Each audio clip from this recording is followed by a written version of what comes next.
Ens van detenir a casa nostra, van vindre de matinada. Les acusacions eren associació il·lícita, propaganda il·legal, manifestacions.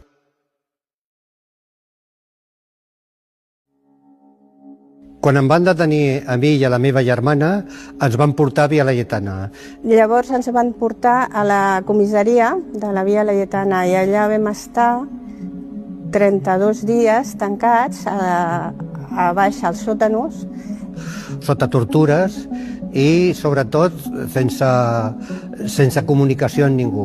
I allà la policia aquesta ens torturava, ens donava pallisses, era brut, no hi havia cap higiene i vam estar en aquestes condicions.